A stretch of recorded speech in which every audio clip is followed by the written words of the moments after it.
திருமறை நேரம் Bible Hour presented by the National Bible College. கிறிஸ்துவின் சபையார் உங்களை வாழ்த்துகிறார்கள். Welcome to Satellite Bible Classes. வணக்கம். தேசிய வேதாகம கல்லூரி மாணவ கண்மணிகளே, தோழர்களே, பெற்றோர்களே, உலகளாவிய என் தமிழ் சொந்தங்களே, உங்கள் அனைவருக்கும் ஒரு புதிய நல்வாழ்த்துதலை கூறி, உங்கள் ஆத்துமா வாழ்வது போல எல்லாவற்றிலும் நீங்கள் சுகமாக வாழும்படி உங்களை நான் ஆசீர்வதிக்கிறேன். இந்த நாட்களில் பவுலடியார் எழுதிய கொரிந்தியருக்கு எழுதிய முதலாவது நிருபத்தை நாம் படிக்கிறோம். அந்த வகையில் இன்றைக்கு 1 கொரிந்தியர் 7வது அதிகாரம் 1 முதல் 40 வசனங்களை நாம் தெரிந்து கொள்கிறோம். உங்களுக்கு ஏற்கனவே தெரிந்த ஒரு கருத்து, கொரிந்தியருக்கு எழுதிய நிருபம் திருச்சபையினுடைய குறைகளை, குழந்தை தனங்களை, குறைவான அவருடைய சிந்தைகளை சீர்படுத்துவதற்காக, அவளுடைய நடத்தைகளை சரிப்படுத்துவதற்காக எழுதப்பட்ட ஒரு புத்தகம். ஆங்கிலத்தில் சொல்வதாக இருந்தால், this is an epistle of church discipline. சபையை ஒழுங்குபடுத்துவதற்காக, கட்டுப்படுத்துவதற்காக, சீர்படுத்துவதற்காக எழுதப்பட்ட ஒன்று. மனிதனுடைய வாழ்க்கையில் அவன் வாழுங்காலத்தில் மிகவும் பிரபலமாக அவனை அரித்து வேதனைப்படுத்தி அவனை கேவலப்படுத்துகிற ஒரு சம்பவம் எதுன்னு பார்த்தீங்கன்னா, திருமணமும் திருமணத்தை ஒட்டிய மற்ற நிகழ்ச்சிகளும், திருமணத்துக்கு பிறகு மனிதனுடைய வாழ்க்கையில் நடக்கிற காரியங்கள்லாம் மனிதனுடைய வாழ்க்கையில் ரொம்ப வேதனைக்குரியதாக இருக்கிறது. முதல் நூற்றாண்டு காலத்தில் விக்கிரக வழிபாடுகள் செய்கிற மக்கள் மத்தியில் வேசிகளிடத்தில் சென்று வாழ்வது ஒன்றும் தவறு இல்லை, அது பணத்துக்காக செய்யப்பட்டது என்ற ஒரு மனநிலை உள்ள அந்த கொரிந்து பட்டணத்தில் அவங்க வாழ்ந்தாங்க. அவர்கள் வேசிகளிடத்தில் செல்வதை அது ஒரு குறையாக அவங்க பார்க்கல, அது ஒரு மகிழ்ச்சியாக அவங்க பார்த்தாங்க. இன்றைக்கு அதை விட ரொம்ப கேவலம். நம்முடைய ஃபேஸ்புக், இந்த வாட்ஸ்அப், யூடியூப், இன்னும் இப்படிப்பட்ட நம்ம கையில் உள்ள இணையதள வழியாக எல்லா அருவருப்பவர்களை கண்டு இன்றைய சிறு பிள்ளைகளும் கெட்டுப்போனதை, பாழாய் போனதை, உலகமே ஒரு சோதேம் குமாரா மாதிரி மாறி வருவதை நம்ம பார்க்கிறோம். இந்த 7ஆம் அதிகாரத்தில் திருமணத்தை பற்றியும், திருமண முறிவுகளை பற்றியும், திருமணம் ஆகாதவர்களை பற்றியும், திருமணம் ஆனவர்களை பற்றியும், திருமணத்தின் வழியாக கணவனையோ மனைவியோ இழந்த விதவைகளை பற்றியும் நாம் எப்படி நடந்து கொள்ளலாம் என்று பரிசுத்த ஆவியானவர் ஏராளமாக பேசுவதை நம்ம பார்க்கிறோம். பைபிளில் ஆதியாகமம் 2வது அதிகாரம் 18வது வசனத்தில் தேவன் ஒரு வார்த்தை பேசுகிறார். மனுஷன் தனிமையாக இருக்கிறது நல்லதல்ல. ஆதாம் இன்னும் பாவம் செய்யவில்லை, ஆனால் அந்த மனிதனுடைய ஒரு பலவீனத்தை அங்கே அவர் பேசுகிறார். It is not right for man to be alone. Why? Man is a weak person. He has the physical body. சரீர சம்பந்தமான உடல் உடைய ஒருவன் பலவீனனாயிருக்கிறான். என் அன்பு சகோதரர்களே, மத்தேயு 19ஆம் அதிகாரத்தில் இயேசு கிறிஸ்து மனிதனுடைய திருமண வாழ்வை பற்றி தெளிவான கருத்துக்களை சொல்வதை நீங்கள் பார்க்கலாம். மத்தேயு 19ஆம் அதிகாரம் 4வது வசனம். அவர்களுக்கு அவர் பிரதியுத்தரமாக, கவனியுங்கள், ஆதியிலே மனுஷனை உண்டாக்கினவர் அவளை ஆணும் பெண்ணுமாக உண்டாக்கினார் என்பதையும், இந்த இடத்துல ஆதியிலே, ஆரம்பத்தில், ஆதியாகம காலத்தில் 2ஆம் அதிகாரம் 3ஆம் அதிகாரம் படிங்க. ஆதியிலே மனுஷனை உண்டாக்கினவர் அவர்களை ஆணும் பெண்ணுமாக உண்டாக்கினார். அப்போது தேவனுடைய திட்டம் ஒரு ஆண் பெண் சேர்ந்து ஒரு குடும்பமாக வாழ்வது. ஒரு ஆணுக்கு 2 பெண்கள், 3 பெண்கள், அல்லது ஒரு பெண்ணுக்கு 4 ஆண்கள் என்ற விகிதாச்சாரத்தில் பைபிள் போதிக்கல. சில மதங்கள் அப்படி போதிக்கிறது. பட்டவர்த்தனமாக அவங்களுடைய புத்தகத்தில் ஒரு ஆண் தேவைப்பட்டால் 4க்கு மேற்பட்ட மனைவிகளை வைத்து கொள்ளலாம், வாழலாம் என்று சொல்கிறது. அவர்களுக்கு மதத்தின் கீழே உரிமை கொடுக்கப்படுகிறது. நம்முடைய நாட்டில் கடவுளுக்கே ஏகப்பட்ட மனைவிகள் இருப்பதாக இங்கே போதிக்கப்பட்டிருக்கிறது. ஆனால் வேதாகமத்தில் தேவன் ஆவியாக இருக்கிறார், அவர் உடலாக இல்லை. இரண்டாவது, மனிதனை அவர் உண்டாக்கின போது அவர்களை ஆணும் பெண்ணுமாக, ஓர் ஆண் ஒரு பெண் என்ற நிலையில் அவர்களை உண்டாக்கியிருக்கார். 5வது வசனம், இது நிமித்தம் புருஷனானவன் தன் தகப்பனின் தாயை விட்டு தன் மனைவியோடு இசைந்திருப்பான், அவர்கள் இருவரும் ஒரே மாம்சமாயிருப்பார்கள் என்று அவர் சொன்னதையும் நீங்கள் வாசிக்கவில்லையா? அதாவது மனதாலே இசைந்திருக்கிறார்கள், உடலாலே சேர்ந்து வாழுகிறார்கள். உடல் வாழ்க்கை வழியாக ஆணுடைய அணுக்களும் பெண்ணுடைய அணுக்களும் ஒன்றாக்கப்படுகிறது. ஆக ஆணிடத்திலிருந்து 23 குரோமோசான்கள், பெண்ணிடத்திலிருந்து 23 குரோமோசான்கள். ஆகவே இந்த மாற்றத்தின் கீழே தான் மனிதனுடைய பயாலஜிக்கல் பாடி, சரீர சம்பந்தமான உடல் அமைக்கப்பட்டிருக்கிறது. இதை தான் வேதாகமம் நமக்கு அதிகாரப்பூர்வமாக போதிக்கிறது. விஞ்ஞானம் வந்து நாம் கற்றுக்கொள்ளவில்லை. இதை வேத வசனத்தினால் இந்த சத்தியத்தை நாம் புரிந்து கொள்கிறோம். இப்படி இருக்கிறபடியால் அவர்கள் இருவராயிராமல் ஒரே மாம்சமாக இருக்கிறார்கள். ஆகையால் தேவன் நினைத்ததை மனுஷன் பிரிக்காதிருக்க கடவன். புதிய ஏற்பாட்டு போதனையின்படி there is no divorce, அதாவது விவாகரத்து என்பது கிடையாது. ஏனென்றால் அவர்கள் இருவருடைய உடலும் அணுக்களால் ஒன்று சேர்ந்ததனால, ஒரே உடலாக மாம்சமாக மாறிவிட்டதனால, மனிதர்கள் அவர்களை கேக் வெட்டுவது மாதிரி 2 துண்டாக வெட்டுவதனால பயனில்லை. அவளுடைய வாழ்க்கையை முறிக்க மனிதனுக்கு அதிகாரம் இல்லை. பிரிந்து போகிறவர்கள் அவர்களாக பிரிந்து போனால் அது அவர்களுடைய தலையின் மீது இருக்கிற நியாய தீர்ப்பு. ஆனால் 3வது ஆள் அதுக்குள்ளே மூக்க நுழைச்சு எதையோ ஒன்றை சொல்லி உங்கள் நியாயத்தினால அவங்கள பிரிக்கக்கூடாது. Man has no right to divorce a married family. திருமணத்தினால் வந்த ஒரு குடும்பத்தை 2ஆக உடைக்க, பிரிக்க மனிதனுக்கு அதிகாரம் இல்லை. இதை நான் சொல்வதால் உச்ச நீதிமன்றத்துக்கு எதிராகவோ, நம்முடைய நாட்டு சட்டத்துக்கு எதிராகவோ, உலக மக்களுடைய கலாச்சாரத்துக்கு எதிராகவோ ஒன்றை நான் போதிக்கவில்லை. மாறாக கடவுளுடைய வார்த்தை, அவருடைய சிந்தை என்ன, அவருடைய விருப்பம் என்ன, திருமணத்தின் வழியாக இணைக்கப்பட்ட மனிதன் ஒரே சரீரமாக இருக்கிறான். அப்போ ஒரு ஆள் எங்கிட்ட வந்தார், பாருங்கள் 2 பேராகிறாங்களே, நீங்கள் ஒரே ஆளுன்னு சொல்கிறீங்களே. அவர்கள் தனித்தனி நபராக இருந்தாலும், even though they are 2 different personality, they are one in the flesh because they are joined. அவர்கள் இருவரும் தங்கள் உடலை ஒருவரோடு ஒருவர் பொருத்தி கொண்டதனால, அவர்கள் இருவருடைய அணுக்களும் ஒன்றோடு ஒன்று சேர்ந்ததுனால, தனித்தனியாக 2 உடலாக இருந்தாலும், 2 பேருக்கும் தனித்தனியாக பசி வந்தாலும் பாசம் வந்தாலும் அவர்கள் ஓர் உடல் என்று வேதாகமம் போதிக்கிறது. இப்பொழுது 1 கொரிந்தியர் 7வது அதிகாரம். இந்த 7வது அதிகாரத்தில் இந்த கணவன் மனைவி எப்போதும் நம் நாட்டில் ஆண்டான் அடிமை இதை நம்ம போதிக்கிறாங்க.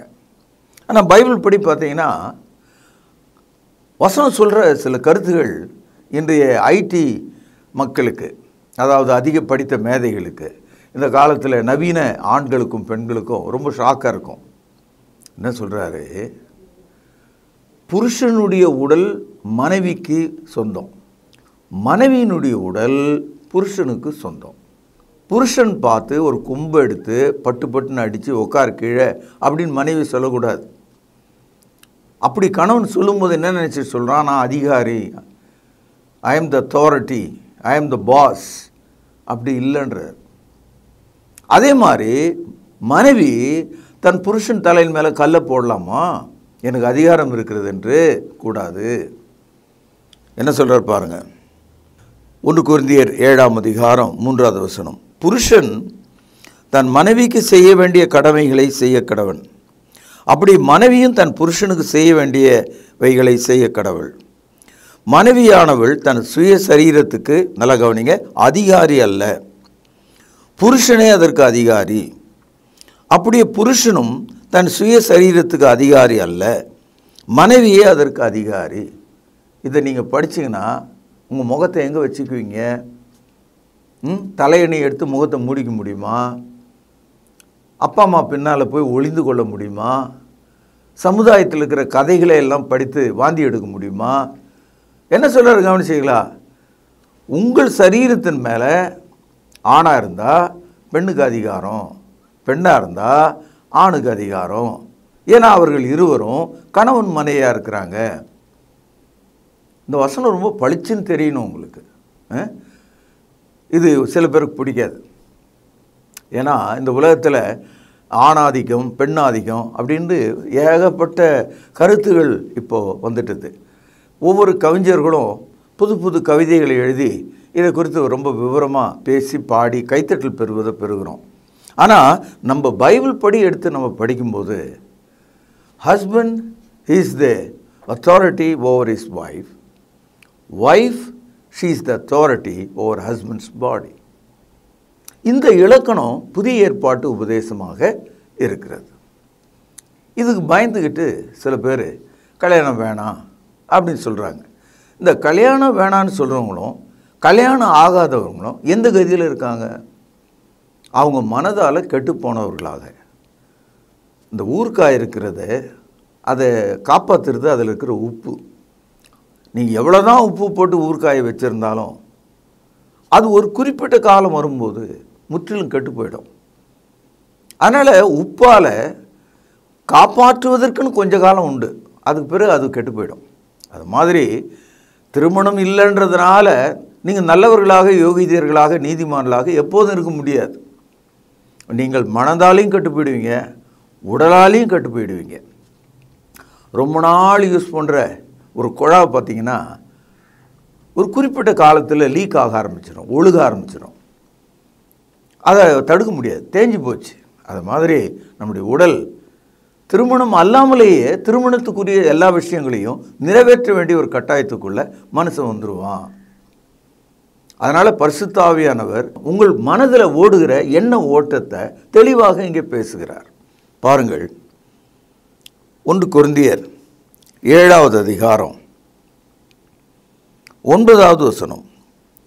ஆகிலும் அவர்கள் விரதத்தாராய் இருக்கக்கூடாதிருந்தால் விவாகம் பண்ண கடவர்கள். வேகிறதை பார்க்கிலும் விவாகம் பண்ணுகிறது நல்லது. சில ஆள் எனக்கு கல்யாணம் வேணாம், சில பெண்கள் எனக்கு கல்யாணம் வேணாம். மத விஷயத்தில் கூட இப்படி இருக்காங்க. கிறிஸ்தவர்கள் மத்தியில் திருமணமற்ற நிலையில் ஊழியம் செய்கிற மக்கள், போதிக்கிறவர்கள், உதாரணமாக கத்தோலிக்கத்தில் இந்த ஃபாதர், நன்ஸ் போன்றவங்கெல்லாம். அதே போல் பெந்தேகோஸ்தே சபையில் கூட திருமணமற்று ஊழியம் செய்கிறவர்களை நீங்கள் பார்க்கலாம். அதை பைபிள் தவறுன்னு சொல்லலை, ஆனால் அது ரொம்ப ஆபத்தான நிலை என்று சொல்கிறது. உங்களுக்கு திருமணம் வேணான்னா அது சொந்த முடிவாக வச்சுக்கணும். சபையினுடைய முடிவாக அதை நீங்கள் மாற்ற முடியாது. If you wanted to remain without marriage, it's your personal concept and your duty. It cannot made a doctrine of the church. சபையில் இருக்கிற அத்தனை பேரும் திருமணம் பண்ணாமல் இருக்கணும், ஊழியம் செய்கிறவங்க எல்லாரும் திருமணம் செய்யாமல் இருக்கணும் அப்படின்னு எழுதப்படாத ஒரு சட்டத்தை நீங்கள் புதிய ஏற்பாட்டுக்குள்ளே கொண்டு வர முடியாது. பரிசுத்த ஆவியானவர் என்ன சொல்கிறாரு? நீ வேகிறத பார்க்கணும், வேகாமல் இருக்கிறது நல்லது. ஆதியிலே மனுஷனை உண்டாக்கினவர் அவர்களை ஆணும் பெண்ணுமாக உண்டாக்கினார் என்பதை ஏன் நீங்கள் மறந்துட்டீங்க? திருமணம் கூடாதுன்னு சபைகளில் போதிக்கிறாங்க, அது பாவம் என்று வேதாகமும் போதிக்கிறது. சொன்னது விளங்குச்சா உங்களுக்கு? 1 தீமோத்தேயு 4வது அதிகாரம் 2வது வசனம். நீங்கள் நம்பவே மாட்டீங்க, பைபிளையாவது படித்து பாருங்கள். கையில் ஒரு பேனா இருந்தால் அந்த இடத்த சுழித்து கொள்ளுங்கள். 4வது அதிகாரம் 2வது வசனம் பாருங்கள். விவாகம் பண்ணாது இருக்கவும். ஒரே ஒரு லைனு, 2வது வசனம். இந்த விவாகம் பண்ணக்கூடாது என்ற இந்த போதனை எங்கிருந்து வந்தது? யாரிடத்திலிருந்து வந்தது? சோதேம் குமாராவில் திருமணம் பண்ணிக்காமல் ஆடு மாடு மாதிரி எப்படி நம்ம ஊரில் நாய் நடு ரோட்டில் எப்படி வாழ்கிறதோ அவ்விதமாக சோதேம் குமாரா முழுவதும் யார் கணவன் யார் மனைவின்னு தெரியாத அளவில், யார் அக்கா யார் தம்பி யார் அண்ணன் தெரியாத அளவில் ஆணும் பெண்ணும் எல்லா இடங்களிலும் முறைகேடாக வாழ்ந்தாங்க. அதை கண்ட தேவன் கோபமுற்று அத்தனை பேரையும் சாம்பலாக்கினார். இது பிசாசின் உபதேசம். பாருங்கள், 1 தீமோத்தேயு 4ஆம் அதிகாரம் 1 வசனம். ஆகிலும் பாருங்கள், ஆவியானவர் வெளிப்படையாய் சொல்கிறபடி.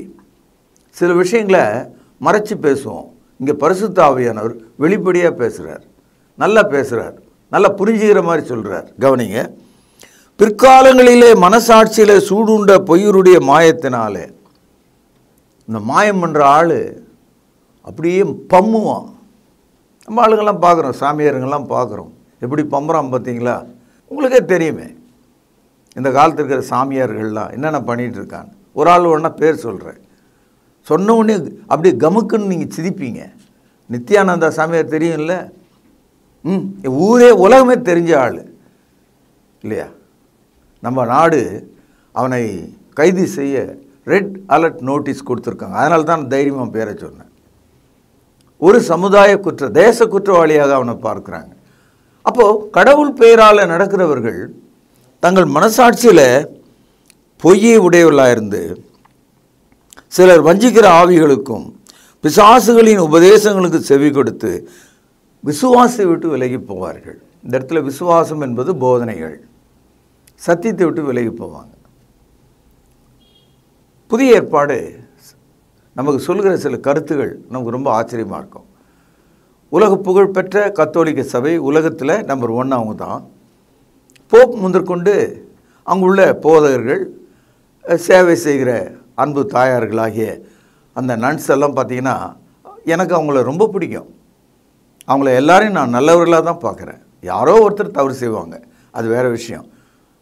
Mostly they are very good people. Catholic fathers and nuns, they are a great people. ஆனால் வசனத்தின்படி நீங்கள் பார்த்தீங்கன்னா அவர்கள் நம்புகிற அந்த போதனை திருமணமற்று கட்டாயத்தின் கீழே தான் கடவுளுக்கு நாங்கள் சேவை செய்யணுன்ற ஒரு எண்ணம் அவங்களுக்குள்ளே இருக்கு பாருங்கள், அது தவறு. அங்கே இருக்கிற நன்னோ ஒரு ஃபாதரையை போய் பார்த்து ஏங்க நீங்கள் திருமணம் பண்ணிக்கல அப்படின்னு கேட்டால் அது சபை சட்டங்க, கத்தோலிக்கத்தினுடைய போதனை அது, அப்படி தான் அவங்க சொல்லுவாங்க. நாங்கள் என்னமோ திருமணம் பண்ணிக்க விரும்புகிறோம், ஆனால் எங்களை விட மாட்டாங்க இங்கே. ஏன்னா இந்த கொள்கை அப்படிப்பட்டது. என்ன அன்பு சகோதரர்களே, இதை நீங்கள் புரிஞ்சுக்கணும். அதே போல் பெந்தகோஸ்து அமைப்பில் இந்த ரோமன் கேத்தலிக் இருக்கிற அதே அடையாளம் ஒரு பெரிய பிரிவு இருக்கிறது. அவங்கள இன்றைக்கு த பெண்டிகாஸ்ட், பெந்தகோஸ்து சபை. ஆரம்பத்தில் அவங்களுக்கு பழைய பேர் சிலோன் பெண்டிகாஸ்ட். அந்த சிலோன் பெந்தகோஸ்து சபையிலேருந்து உடஞ்சி வந்தாளுங்க தான் அவங்க ஊரில் இருக்கிற எல்லா பெந்தகோஸ்து அமைப்புகளும். அவங்க தான் ஆரம்பித்தவங்க. இன்றைக்கும் அவங்க மத்தியில் பார்த்தீங்கன்னா அங்கே இருக்கிற போதகர்கள், அங்கே இருக்கிற சகோதரிகள் திருமணமற்றவர்களாக இருப்பாங்க. அவங்களுடைய மனதில் ஒரு ஸ்ட்ராங் கன்விக்ஷன், திருமணம் இல்லாமல் நான் தேவனுக்கு என்று வேலை செய்கிறேன், தவறே கிடையாது. அது உங்களுடைய சொந்த விருப்பமாக இருக்கலாம். ஆனால் ஊழியக்காரர்களுக்கு இது ஒரு தகுதி அப்படின்னு புதிய ஏற்பாட்டில் நமக்கு போதிக்கலை. சொல்லப்போனால் ஊழியக்காரர்கள் கண்டிப்பாக திருமணம் செய்து கொண்டு ஊழியம் செய்ய வேண்டும் என்று தான் புதிய ஏற்பாடு நமக்கு 1 தீமோத்தேயு 3ஆம் அதிகாரம் 1-7 வசனத்தில் நம்ம படிக்கிறோம். தன் சொந்த குடும்பத்தை நடத்த அறியாதிருக்கிறவன் எப்படி தேவனுடைய சபையை நடத்துவான் என்று கேட்கிறார். தன்னுடைய பிள்ளைகளை நல்வொழுக்கத்தில் நடத்துகிற தகப்பனால தான் சபையில் எழும்பி நின்று மற்ற பிள்ளைகளை நல்வொழுக்கத்தில் நடத்த முடியும். தன்னுடைய சொந்த மனைவி விவாகரத்து செய்யாத ஆள் தான் சபையில் எழுந்து நின்று பிரசங்கம் செய்ய முடியும். அதுக்காக ஒரு ஆள் அல்லது ஒரு பெண்ணு கடவுள் நிமித்தம் நான் திருமணமே வேண்டாம் எனக்குன்னு சொன்னால் அது உங்களுடைய சொந்த விஷயம். அதில் வேதாம் தலையிடலை. It is your personal issue. ஆனால் ஒரு சபையினுடைய இஷ்யூவாக, சபையினுடைய போதனையாக நீங்கள் மாற்ற முடியாது. அதனால் புதிய ஏற்பாடு என்ன சொல்லுதுன்னா, விவாகம் பண்ணக்கூடாதுன்னு ஒரு பொதுவான கொள்கையை ஒரு சபை சொன்னால், ஒரு அமைப்பு சொன்னால், ஒரு மனிதன் நினைத்தால் அது பிசாசுகளின் உபதேசம் என்று நீங்கள் புரிந்து கொள்ளுங்கள்.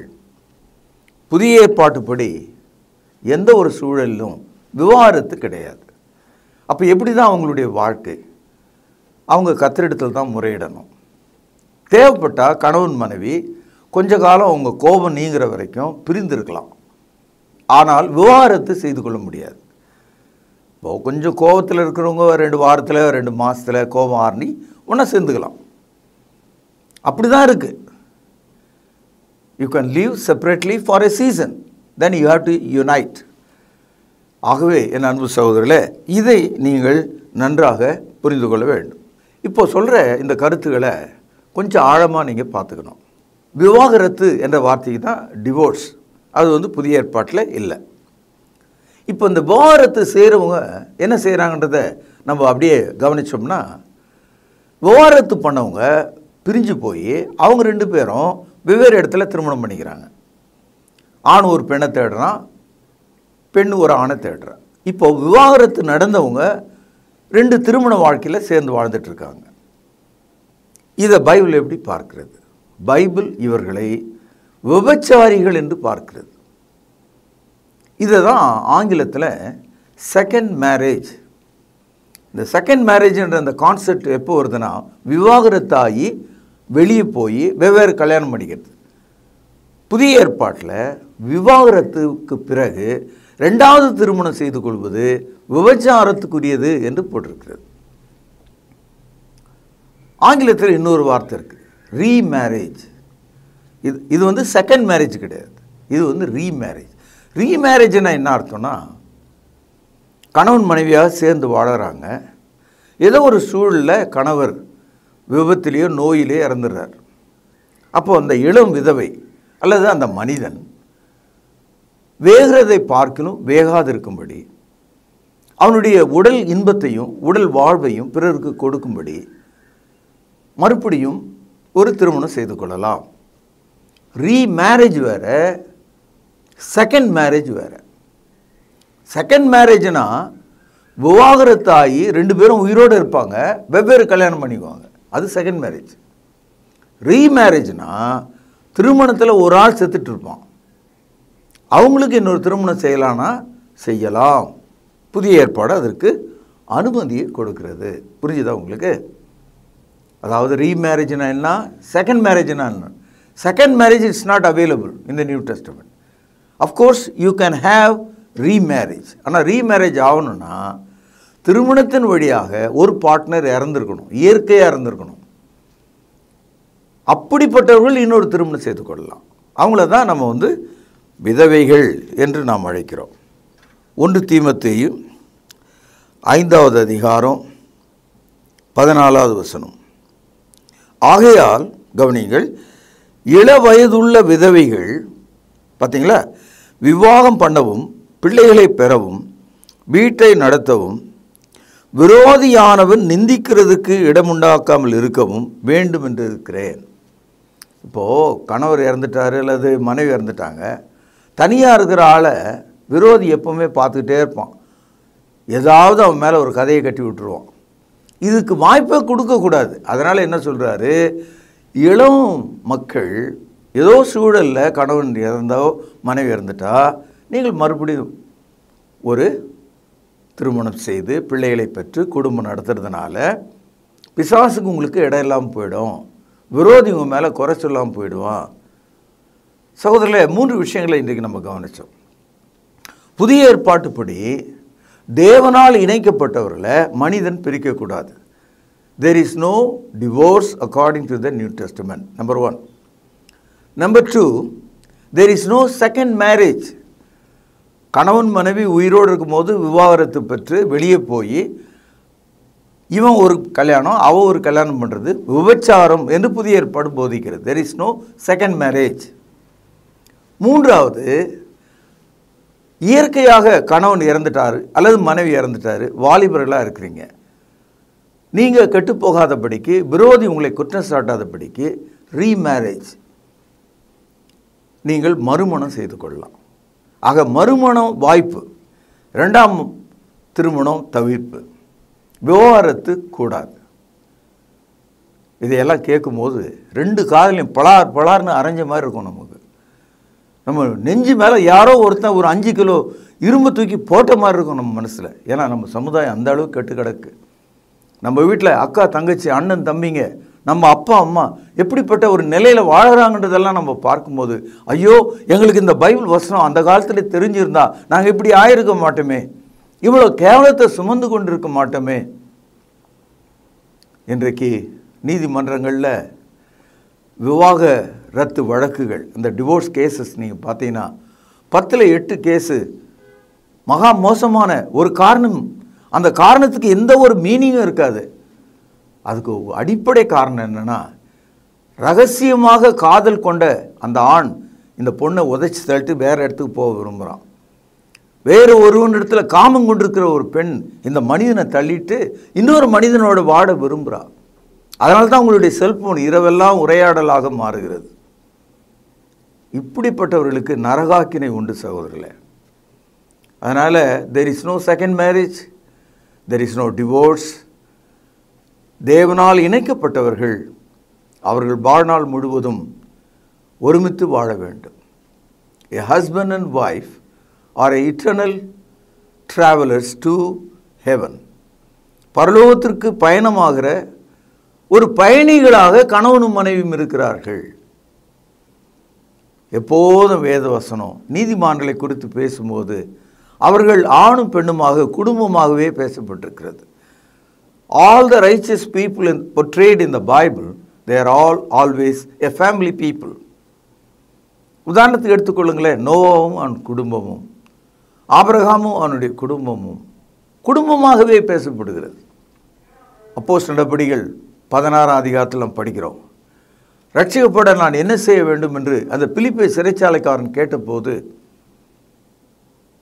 அவனுக்கு சொல்லப்பட்ட பதில், கர்த்தராகிய இயேசு கிறிஸ்துவை விசுவாசி, கவனிகள், அப்பொழுது நீயும் உன் வீட்டார் அனைவரும் ரட்சிக்கப்படுவீர்கள் என்று சொன்னான். அப்போது எப்போவுமே ரட்சிப்பில் தேவன் நம்முடைய குடும்பத்தை கொண்டு வருகிறார். குடும்பமாக நாம் தேவனுக்கு பிரியமாக இருக்கிறோம். இப்படிப்பட்ட போதனைகளை போதிக்கிற சபை இருக்கிறதா என்று ஒரு கேள்வி நீங்கள் முதல்ல கேளுங்க. உங்கள் சபை என்னுடைய அயோக்கியத்தனத்தையும் தவறான போதனையும் செக் பண்ணிக்கங்க. பார்க்குறதுக்கு நல்லா வெள்ளை அடிக்கப்பட்ட செவரு மாதிரி இருப்பாங்க. அவங்க ஞாயிற்றுக்கிழமையில் வெள்ளைப்புடவை கட்டுறதுனால யோகிதமானவர்கள் அல்ல. அவர்கள் அழுகி போன குஷ்டரோகிகளைப் போல இருக்கிறாங்க. அவளுடைய மனது அவ்வளோ கேவலமாக இருக்கிறது. மனசாட்சியிலே சூடு உண்ட பொய்யருடைய மாயத்தினாலே சிலர் பிசாசுகளின் உபதேசத்துக்கு போனது போன்றவர்கள். என் அன்பு சகோதரர்களே, வாலிப கண்மணிகளே, தோழர்களே, எதிர்காலத்தில் திருமணத்தை நோக்கி நகர்ந்து கொண்டிருக்கிற அன்பு மகனே, மகளே, உன் வாழ்க்கையை குறித்து தெளிவுள்ள ஒருவனாக இரு. உன்னுடைய எதிர்கால துணைவி யாராக இருக்க வேண்டும் என்று தெளிவுள்ளவனாயிரு. விசுவாசிக்கும் அவிசுவாசிக்கும் பங்கு ஏது, ஐக்கியம் ஏது? பங்கு இல்லை. அப்போது நீங்கள் குடும்பத்தில் ஒரு திருமணத்தை வைத்துக் கொள்வதாக இருந்தால் உங்களுடைய விசுவாசத்தை கெடுத்து போடாத மக்களோடு வாழ்க்கை நலத்தை நீங்கள் தேடக்கூடியவர்களாக இருக்கிறீங்க. அதனால்தான் திருமணம் என்பது நமக்கு தேவனால் இடப்பட்ட கட்டளையாக இருந்தாலும் அந்த திருமணத்தில் வர ஆணும் பெண்ணும் தேடிக்கொள்கிற உரிமை நமக்கு கொடுக்கப்பட்டிருக்கு. You can choose your partner. Go select and choose it. Abraham தன்னுடைய மகனுக்கு ஒரு மனைவியை தேடும்போது அவன் கருத்துள்ளவனாக எங்கே போய் தேட வேண்டும், யாரை தேட வேண்டும், எந்த குடும்பத்தில் தேட வேண்டும் என்று தன்னுடைய வேலைக்காரனை அனுப்பினதாக நாம் படிக்கிறோம். அதனால் பெற்றோர்கள் தங்களுடைய பிள்ளைகளுக்கு அரேஞ்ச் மேரேஜ் செய்யும்போது அவன் எவ்வளோ சம்பளம் வாங்குறான், அவன் எங்கே வேலை பார்க்குறா, இதை தான் நம்ம கவனமாக பார்க்குறோம். வீடு இருக்கா, கார் இருக்கா, இதை தான் பார்க்குறோம். ஆனால் அவனிடத்த எல்லா பாவமும் இருக்கிறது. அதனால் திருமணம் ஆனால் ஒரு குழந்தையை அவனுக்கு கொடுக்க முடியாது. இப்படிப்பட்டவர்களை தேடாதிருங்கள். ஜெப சிந்தையோடு உபவாசத்தோடு உங்கள் வீட்டு பிள்ளைகளுக்கு நல்ல கணவனை நல்ல மனைவியை தேடி கர்த்தருடைய சித்தத்துக்கு அவர்களை வாழும்படி அனுமதியுங்கள். கர்த்தர் உங்கள் குடும்பத்தை ஆசீர்வதிப்பார். நல்லது நண்பர்களே, நாளை இதனுடைய தொடர்ச்சி நம்ம கவனிக்கலாம். பிரார்த்தனை செய்வோம். மகா பரிசுத்த நிறைந்த அன்பான தகப்பனே, அளவில்லாத உமது வார்த்தைகள் எவ்வளோ ஆச்சரியமாகவும் இந்த நவீன காலத்தில் உமது சத்தியத்தின்படி நடப்பதற்கு எங்களை ஏவுகிறதாகவும் இருக்கிறது. கேட்ட மக்களை ஆசீர்வதியும், குடும்பத்தில் உள்ள கொடுமைகளை நீக்கும், உமது வார்த்தையின்படி வாழ எங்களுக்கு அதிகாரத்தை தாரும். இயேசுவின் நாமத்தில் ஜெபம் கேளும் பரிசுத்த நிறைந்த எங்கள் நல்ல பிதாவே, ஆமென். அன்பான சகோதர சகோதரிகளை மீண்டும் சந்திப்பதில் நான் மகிழ்ச்சி அடைகிறேன். விசேஷமாக உங்களிடத்தில் ஒரு வேண்டுகோள், ஒரு ரெக்வெஸ்ட் என்ன அப்படின்னா, நம்முடைய பைபிள் அவர் ப்ரோக்ராம் பலவிதமான சேனல்களில் வருது. அதோடு கூட ரொம்ப முக்கியமாக இப்பொழுது உங்களிடத்தில் பொதுவாகவே நம்ம திருமறை நேரம் நிகழ்ச்சியில் பணம் கொடுங்க, இதை நம்பர் பாருங்கள், அனுப்புங்க அப்படின்னு நம்ம கேட்டதே கிடையாது. ஆனால் மிகப்பெரிய ஒரு ரெக்வெஸ்ட்டை, மிகப்பெரிய ஒரு விண்ணப்பத்தை உங்கள் முன்னால் நான் இப்போ வைக்கலான் இருக்கேன். அது என்னென்னா, நம்முடைய பைபிள் அவர் டிவியினுடைய யூடியூப் சேனலை நீங்கள் பார்க்குறீங்க நிறைய பேர். ஒரே ஒரு விஷயம், அதை பிறருக்கு அறிமுகம் செய்யுங்கள். அடுத்தது சப்ஸ்கிரைப் பண்ணுங்கள். இந்த லைக் பண்ணுங்கன்னு நான் சொல்ல மாட்டேன், அக்செப்ட் பண்ணுங்கள். ஏன்னா ட்ரூத் இல்லையா அது, அதை நாம் அக்செப்ட் தானே பண்ணணும் இல்லையா? அடுத்தது அந்த வியூஸ் எவ்வளவு பார்க்குறாங்களோ அவ்வளவு தூரத்துக்கு நாம் அந்த வசன விதைகளை இன்னொருவருக்கு நாம் கொண்டு சென்றதாக இருக்கும். பழைய ஏற்பாட்டு காலத்தில் குஷ்ரோகிகள் எல்லாருமே சாகிற ஒரு தருவாயில் ஊரே இருக்குது, பட்டணமே இருக்குது. இவங்க அந்த கோட்டையினுடைய எல்லைக்கு வந்த உடனே பகைஞரெல்லாம் ஓடி போயிட்டு உணவுப் பொருள்லாம் கிடக்கிறத பார்த்த உடனே, ஆஹா, இந்த நற்செய்தியை நாம் சொல்லாமல் போனால் நமக்கு ஐயோ என்று சொல்லி அவங்க நல்ல செய்தியை கொண்டு போய் ஊரில் சொன்னாங்க. அதுபோல இந்த சுவிசேஷம், இந்த சத்தியம், இந்த கிறிஸ்தவ விழிப்புணர்வு ஒருவர் பேச அதை மற்றவர்களுக்கு அறிமுகம் செய்கிற ஒரு வேலையை, ஒரு அந்திரியாவினுடைய வேலையை அவர் தானே பண்ணார். இயேசுவை கண்டேன், வந்து பாருங்க அப்படின்னார். அதை நீங்கள் செய்யும்படி உங்களை அன்போடு கூட கேட்டுக்கொள்கிறேன். சப்ஸ்கிரைப் பண்ணுங்கள், மற்றவர்களுக்கு ஷேர் பண்ணுங்கள், இந்த ட்ரூத்தை அக்செப்ட் பண்ணுங்கள். மற்றவர்கள் இதை அக்செப்ட் பண்ணுறதுக்கு நீங்கள் ஒரு கருவியாக, உதவியாக இருங்க.